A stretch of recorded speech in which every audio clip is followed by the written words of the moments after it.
Quando eu falo de direitos humanos, eu falo de cidadania, de direito como cidadão, então, de qualidade de vida, de ter água, de ter alimentos, de ter sementes para plantar, de ter a base sólida para gerar economia, né? Gerar, inclusive, recursos humanos, recursos financeiros. Não é porque a pessoa é de uma comunidade indígena que não possa ter isso, né?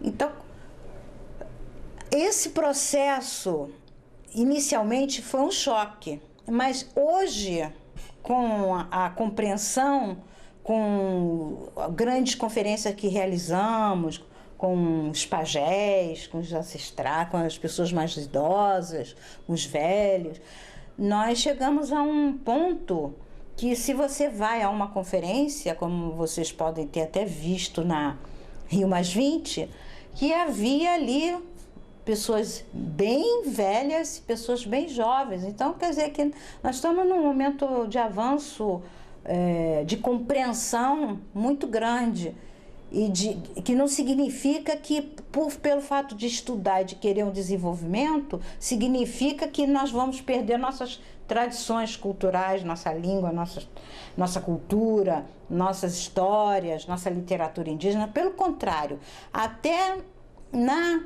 nesse processo, a questão da oralidade, que é um fator muito forte no povo indígena, a oralidade tem se transformado em literatura, né? Daí tem surgido os escritores indígenas, a literatura indígena que está sendo enfocada no momento.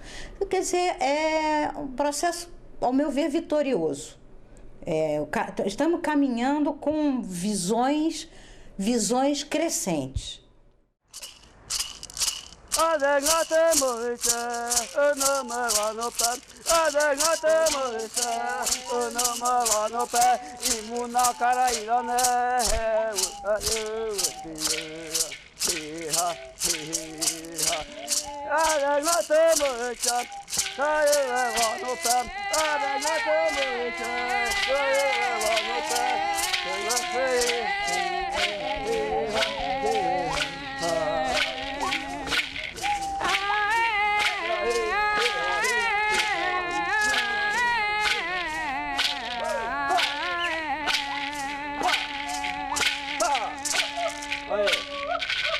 Essa aí que é a minha cantoria, eu sou índio.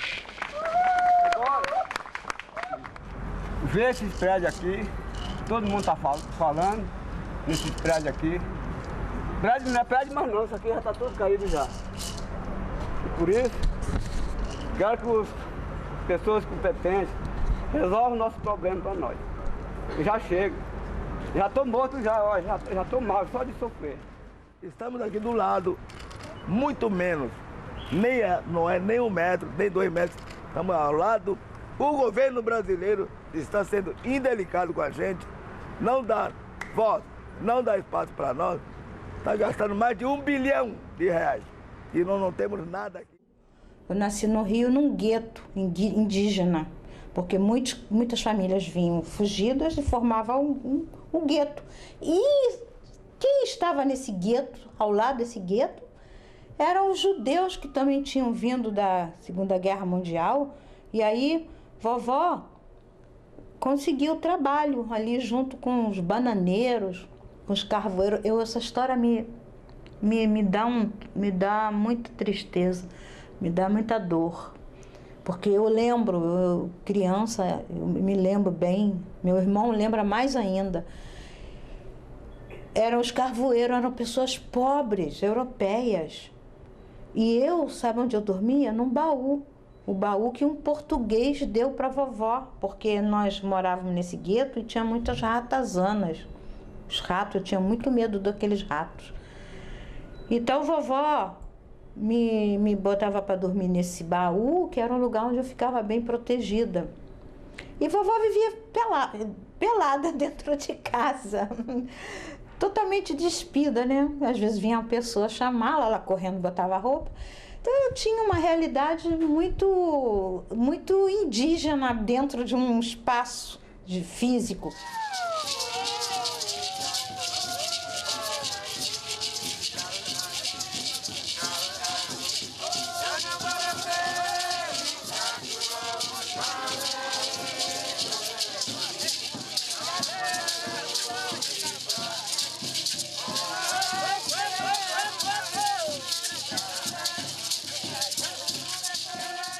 E eu não podia falar com as outras pessoas. Eu não tinha acesso às crianças, não tinha acesso aos vizinhos. Vovó sempre, quando eu passava, ela dava um pequeno tapa, assim, carinhoso, não é? Mas um pequeno tapa para que eu não olhasse para aquelas pessoas, mesmo que eram pessoas oprimidas também de outros países, como foram os judeus que estavam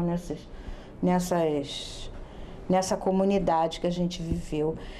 Eu não tive contato com esse povo, não. Eu só tive contato mesmo dentro de casa. Eu fazia minhas necessidades e banho dentro de casa. Eu me considero, assim, uma prisioneira domiciliar, né? Mas com muito carinho, ouvindo aquelas histórias das tias-avós, todo mundo muito pobre.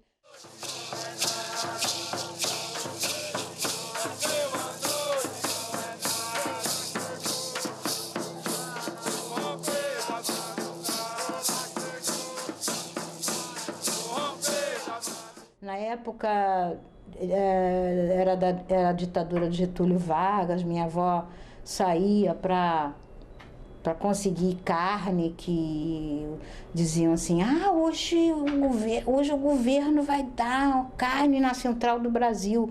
E ela trazia umas carnes estragadas e nós comíamos, além daquele alimento que nós tínhamos, porque já não tinha o peixe, né? Porque a minha família comia peixe e caranguejo, não tinha. Então a vovó ia buscar, e esses judeus também faziam filas lá na Central do Brasil para pegar essa carne. Essa carne tinha um cheiro ruim e a gente comia isso.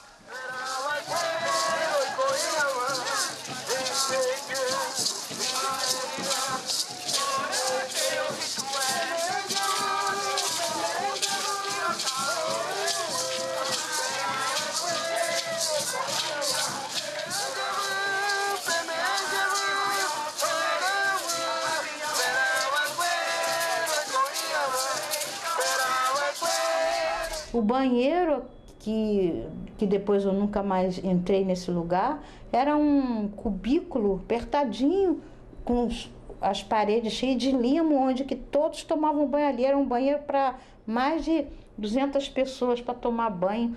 Era um limo verde que você passava a mão, ou se o sabão caísse no chão, você levava um tombo. Então eu chorava muito, disse que não queria mais entrar ali. Por isso é que eu fiquei dentro de casa, a vovó nunca mais deixou eu sair.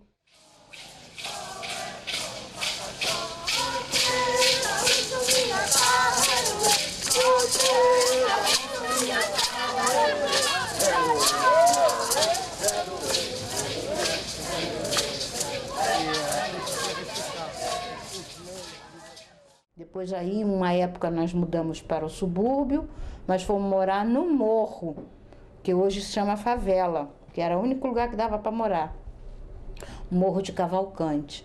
E aí, nesse morro, não existia assim, tráfico de drogas ainda, né?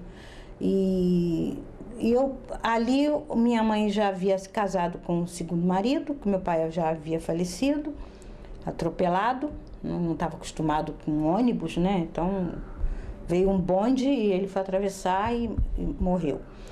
E nós fomos morar num lugar que era um lugar mais de natureza. Foi aí que minha avó vinha com as compras, trazia comida, ajudava a gente. A vovó sempre vinha ajudar. Mas antes, nesse gueto, minha avó chorava muito. E eu tive uma professora particular para escrever, porque o meu sonho da minha avó era que eu escrevesse, fosse professora. E eu comecei a escrever cedo, com 6 anos, antes dos 6 anos eu já escrevia. Ela era espertinha também, porque ela queria que eu escrevesse as cartas que ela tinha que mandar para Paraíba. E ela ditava para mim e eu escrevia aquelas histórias horríveis. Aqueles sentimentos que eu, como uma criança de 5, 6 anos, eu não tinha compreensão de que era aquilo. E choros e lágrimas e muita dor, muito sofrimento.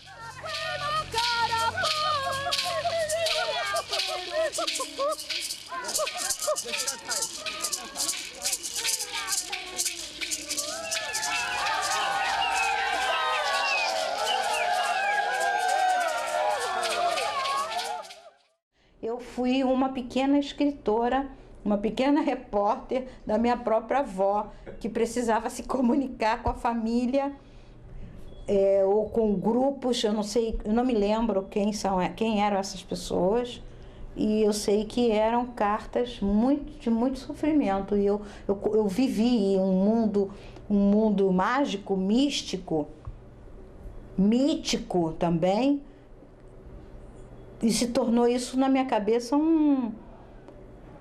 uma tentativa de querer saber a verdade sobre isso.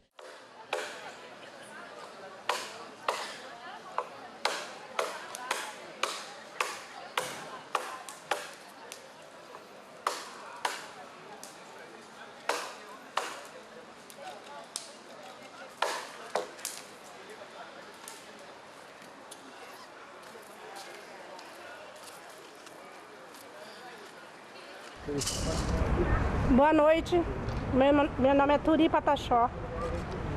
Quero dizer para vocês que o sentimento que nós indígenas temos hoje em relação a tudo que nos acontece todos os dias não é nada menos do que uma violação dos nossos direitos. Todos os dias a gente escuta falar em violência, mas o que nós sofremos todos os dias é violência moral. Os nossos governantes abusam do poder que nós o damos. Nós damos esse poder, esses políticos, e ele usa desses poderes para nos desqualificar, para fazer as maldades que bem entendem com nós indígenas. Esquece que nós temos alma e nós temos coração. O meu sentimento aqui agora é de uma mãe que perde um filho. Porque na aldeia nós não temos cerca. Nós não usamos cerca para separar dos nossos vizinhos. Eu não preciso dizer para o meu vizinho que ele tem uma cerca para impedir ele de vir ou vir. Porque nós não usamos isso, nós não conhecemos isso. Quando na aldeia um índio mata uma caça, todos ali comem daquela caça. Quando o índio pesca, todos comem daquele peixe, porque nós não sabemos acumular, nós não sabemos dividir. Na escola que nós passamos, nós não aprendemos a somar, nós aprendemos a dividir, a compartilhar. E isso, os brancos não sabem fazer.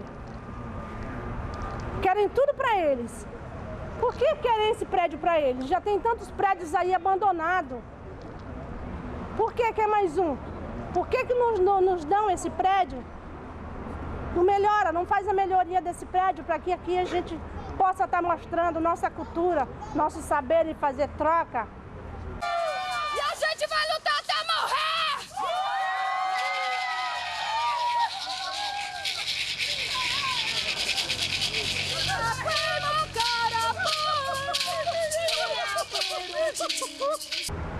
Eu acho que essa sociedade que vivemos devia ser menos egoísta e dividir, porque essa terra já foi nossa, essa terra é nossa. Vocês preferem aprender cultura americana do que aprender a cultura do nosso país. Aposto se aqui tivesse um show de rock, de um metaleiro qualquer americano, aposto que isso aqui estava cheio. Como é para escutar, falar da cultura brasileira, da cultura milenar, as pessoas não dão ouvido. E eu só tenho a dizer é que nós vamos perder, mas a sociedade não índia tem a perder muito mais do que nós. Só isso. Obrigado.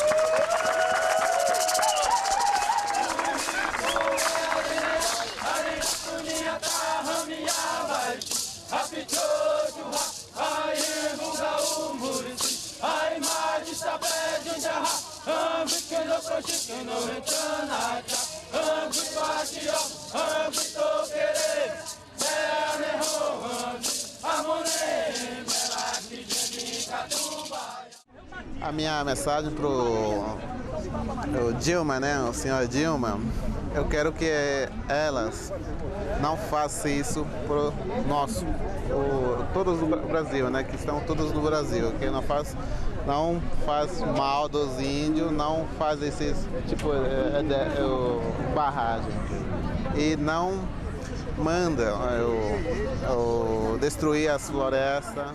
A questão da tutela no Brasil com relação a povos indígenas, ela tem raízes na colonização europeia.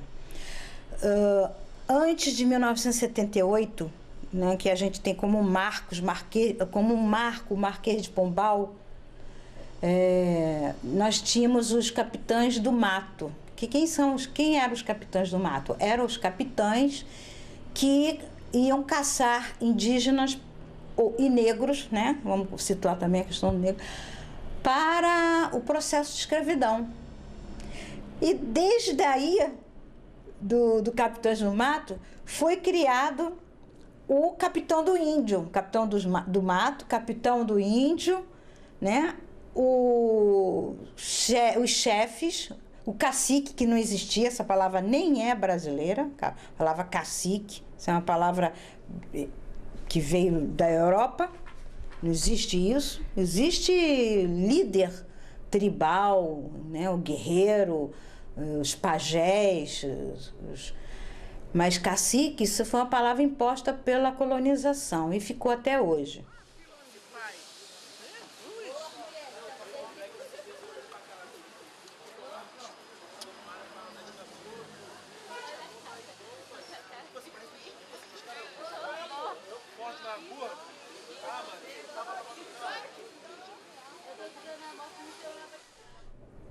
É uma faca de dois gumes essa proteção, porque, por um lado, ela protegia, né, e abafava as denúncias internacionais, né, nesses séculos que se passaram, mas, por outro, oprimia os povos indígenas, oprimia a cultura, despersonalizava as verdadeiras lideranças, os verdadeiros líderes, e levava os povos a tornarem-se grupos completamente oprimidos na sua voz.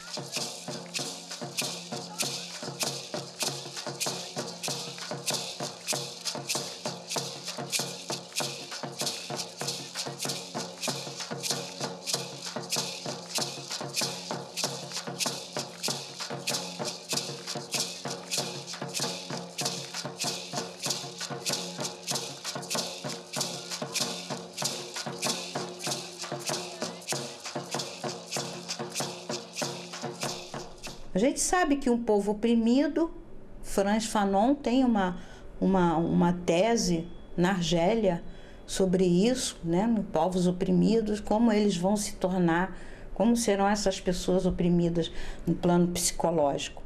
Então, aconteceu também o mesmo processo que aconteceu na Argélia, aconteceu no Brasil aqui com povos indígenas. Os povos continuaram com a colonização europeia e com a presença dos jesuítas, por exemplo, que não podemos deixar de situar.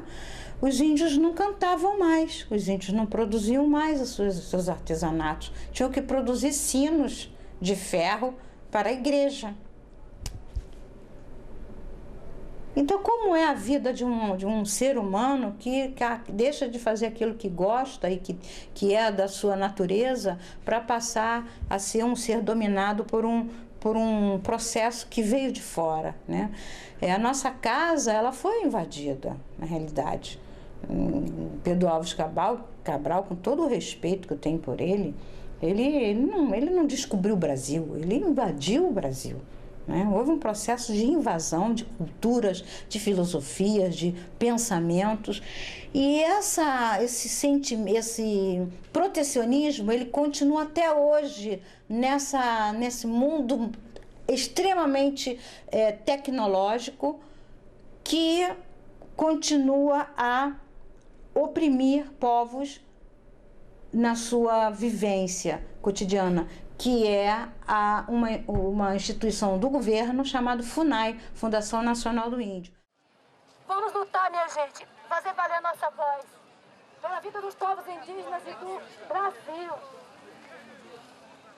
Na ditadura militar, em 1964, foi criada a FUNAI, Fundação Nacional de Apoio ao Índio, onde todos os diretores eram generais e militares e queriam que os indígenas queriam a emancipação, que, entre aspas, uma emancipação compulsória, forçada, tipo, você tem que falar o português, você tem que ser um brasileiro autêntico como nós somos, como nós generais somos. Não é assim.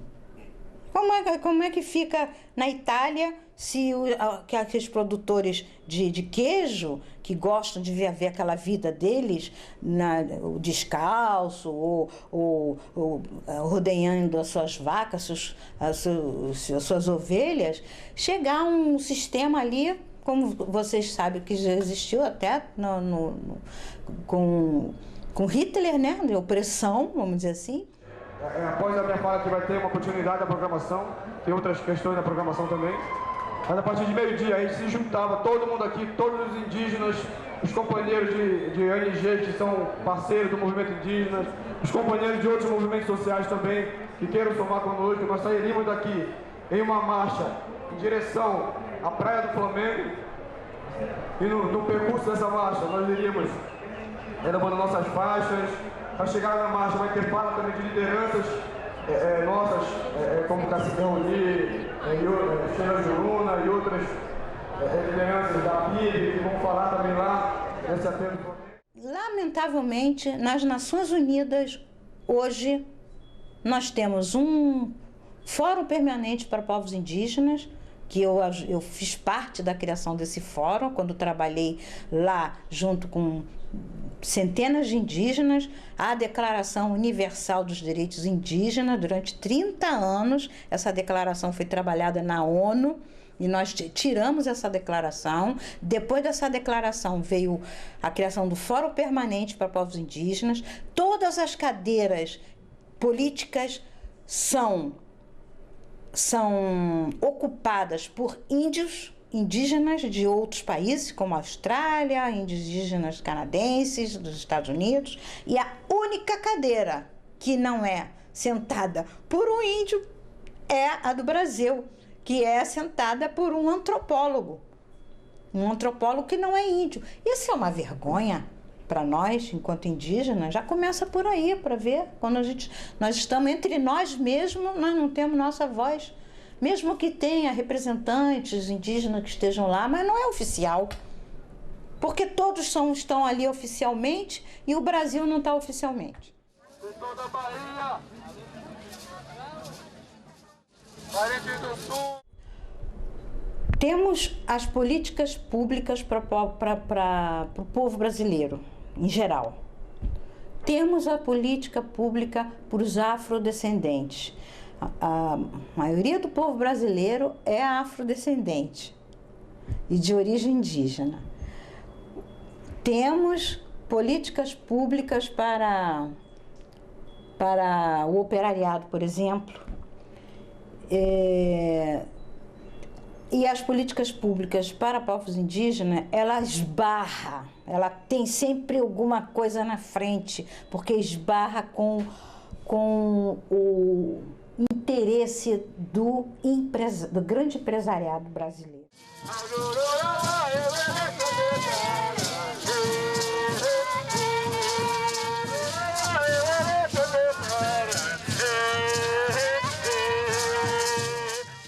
Porque o empresariado brasileiro, ele quer montar hidrelétricas, ele quer montar grandes bacias hídricas, quer montar grandes projetos empresariais nas áreas rurais. E aí, nessas áreas rurais, sempre há povos indígenas, que são povos tradicionais daquela terra. É como dizer para o povo alemão sair da Alemanha e vai morar na Holanda, porque nós queremos aqui essa terra alemã para fazer a hidrelétrica ou o projeto X.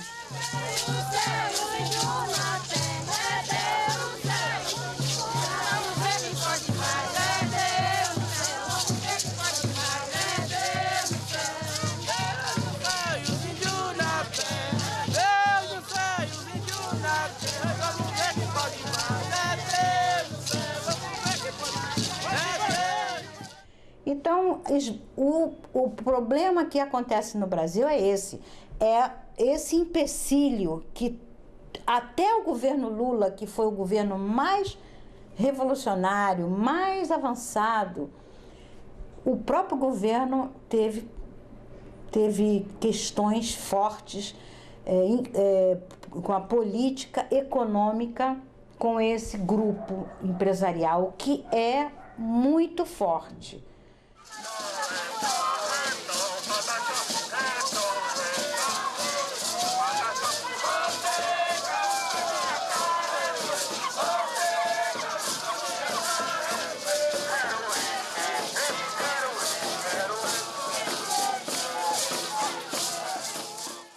Nós diz que não existe coronelato, mas a palavra coronelato não existe, mas na realidade, o que existe. Sempre é a dominação do poder local, né?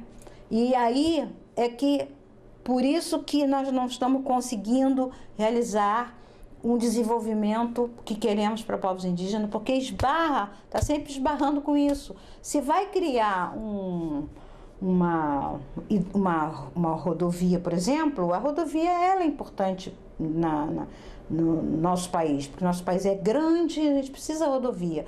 Mas nunca se estuda junto com os povos indígenas, nunca se senta com povos indígenas para ver o que os povos indígenas querem, o que vai acontecer com aquele impacto ambiental e o que vai surgir de positivo para os povos indígenas. Às vezes existe a corrupção, muitas das vezes o empresariado alicia alguma liderança através da corrupção e acaba o projeto empresarial sendo criado. Tem ministério para pesca, ministério do esporte, ministério para tudo, menos ministério para indígena. Eu acho que o governo, a Dilma, não sei, o futuro governo que vem depois da Dilma, não sei o que eles vão pensar de nós. Vão criar um ministério, vão criar uma outra unidade, outro órgão para cuidar do índio. Porque tem a maioria dos índios não vem aqui, não sabe o que está acontecendo, não sabe o que a FUNAI está fazendo, o que a FUNAI está pensando fazer por eles. Então muita coisa está acontecendo. O índio, a maioria dos índios que moram na aldeia são inocentes.